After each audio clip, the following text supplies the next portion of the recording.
یہ چیزیں رکھیں کہ اس آئنسٹائن کی ہی پیش کردہ نظریات ایکویشن سے یہ ثابت ہوتا ہے کہ کائنات پھیل رہی ہے، اور آئنسٹائن نے اس کو 1 گھنٹے کا ٹائم دیا، اور جب ان کی ڈسکشن ہوئی اس نے یہ سارا بتایا، تو آئنسٹائن نے اس کو جواب دیا کہ دلائل کے لحاظ سے تمہارے دلائل بڑے مضبوط ہیں، لیکن مجھے بڑے مکروہ لگتے ہیں۔ یعنی اس وقت بھی اس نے کائنات کے پھیلنے کا انکار کیا۔ اس کے بعد ہبل کا اسی زمانے میں اس نے بھی تحقیق کی کہ ستاروں کی روشنی میں جو ریڈ شفٹ ہو رہی ہے یہ بھی کائنات کے پھیلنے کی سگنلز دے رہی ہے۔ تو 1931 میں جا کے آئنسٹائن نے اپنا یہ نظریہ چینج کیا۔ اس ساری تفصیل بتانے کا مقصد یہ ہے کہ انسان کی آج سے قریباً 90 سال پہلے تک یہی اپروچ تھی کہ کائنات ساکن ہے۔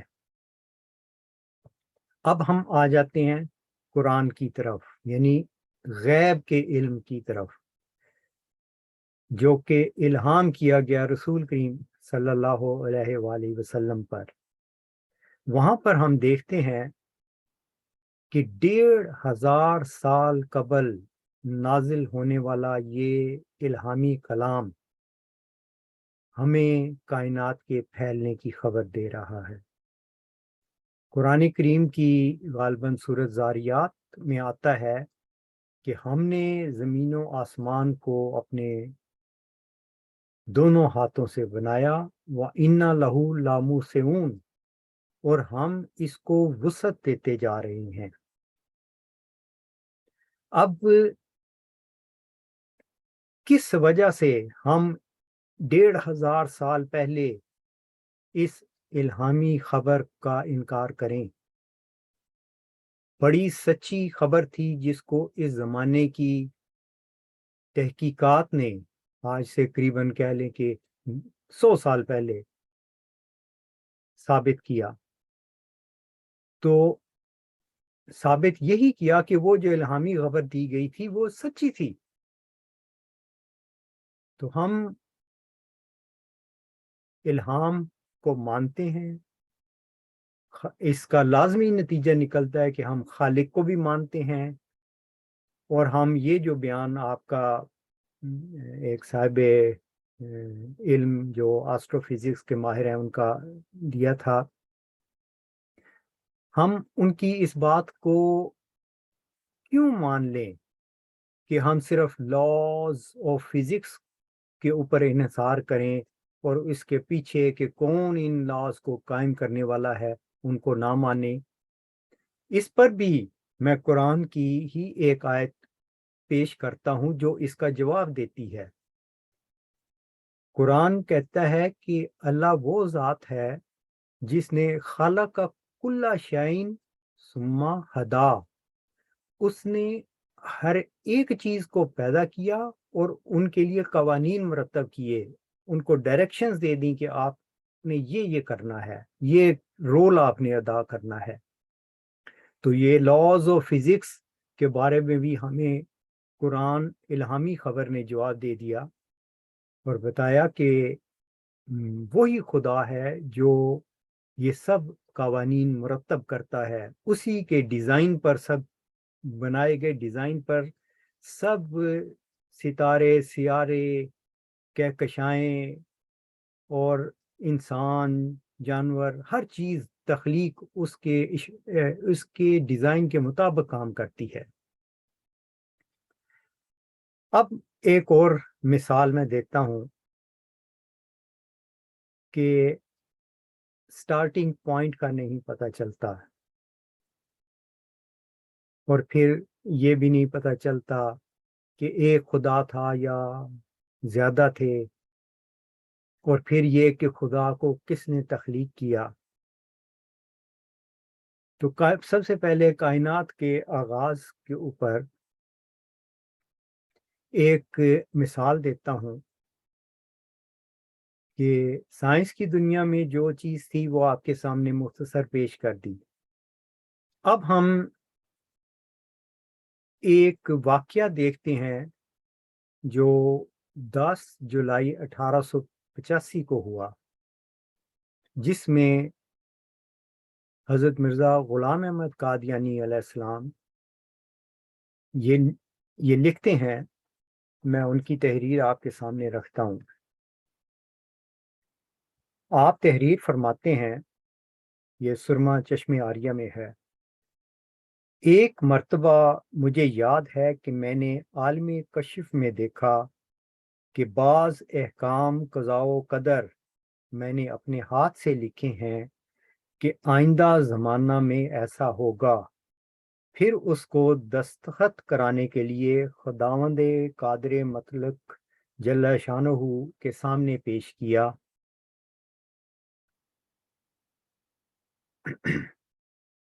پھر بریکٹ میں آپ نے لکھا ہے: اور یاد رکھنا چاہیے کہ مکاشفات اور رویا صالح میں اکثر ایسا ہوتا ہے کہ بعض صفات جمالیہ یا جلالیہ الہیہ انسان کی شکل پر متمثل ہو کر صاحب کشف کو نظر آ جاتے ہیں، اور مجازی طور پر وہ یہی خیال کرتا ہے کہ وہی خداوند قادر مطلق ہے، اور یہ امر ارباب کشوف میں شائع اور متعارف اور معلوم الحقیقت ہے، جس سے کوئی صاحب کشف انکار نہیں کر سکتا۔ غرض وہی صفات جمالی جو بعالم کشف قوت متخیلہ کے آگے ایسی دکھلائی دی تھی، جو خداوند قادر مطلق ہے، اس ذات بے چوں اور بے چگوں کے آگے وہ کتاب قضاء و قدر پیش کی گئی، اور اس نے جو ایک حاکم کی شکل پر متمثل تھا، اپنے قلم کو سرخی کی دوات میں ڈبو کر اول اس سرخی کو اس عاجز کی طرف چھڑکا، اور بقیہ سرخی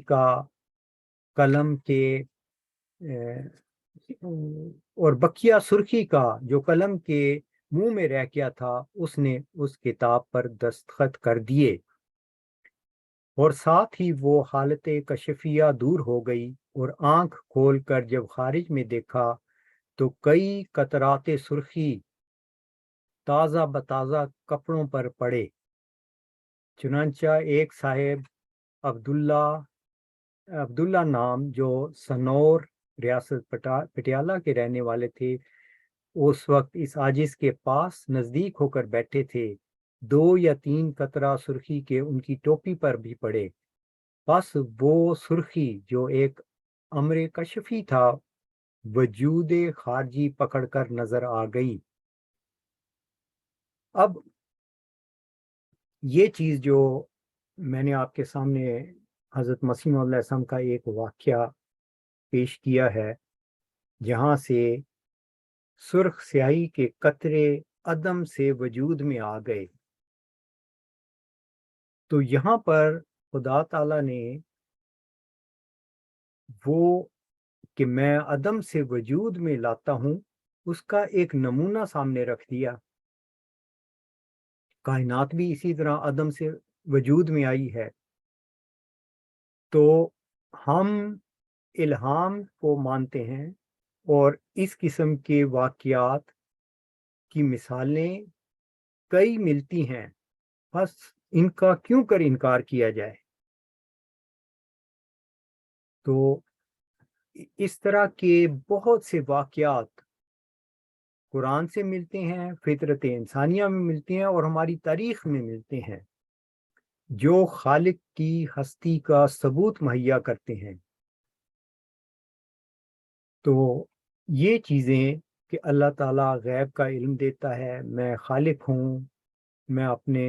رسولوں پر اس غیب کو بتاتا ہوں، تو اس کا یہ کھلا ثبوت ہمارے سامنے ہے کہ 1500 سال پہلے، جب کہ انسان کی سوچ بھی نہیں یہ تھی کہ کائنات پھیل رہی ہوگی، غیب کی یہ خبر رسول کریم صلی اللہ علیہ وآلہ وسلم کو دی گئی، جو آج کے زمانے میں آ کر اس کی سچائی کھل گئی۔ تو ہم اس باقی کلام پر بھی ایمان لاتے ہیں اور اس ہستی کو یعنی خالق کو مانتے ہیں جو اسی کلام کا نازل کرنے والا ہے۔ وآخر دعوانا ان الحمد للہ رب العالمین۔ الحمد للہ نحمدہ ونستعینہ ونستغفرہ ونؤمن بہ ونتوکل علیہ ونعوذ باللہ من شرور انفسنا ومن سیئات اعمالنا، من یهد اللہ فلا مضل له ومن یضللہ فلا ہادی له، ونشهد ان لا الہ الا اللہ ونشهد ان محمدا عبدہ ورسولہ۔ عباد اللہ رحمکم اللہ، ان اللہ یامرکم بالعدل والاحسان وایتاء ذی القربى وینہی عن الفحشاء والمنکر والبغی یعظکم لعلکم تذکرون۔ اذکروا اللہ یذکرکم وادعوہ یستجب لکم، ولذکر اللہ اکبر۔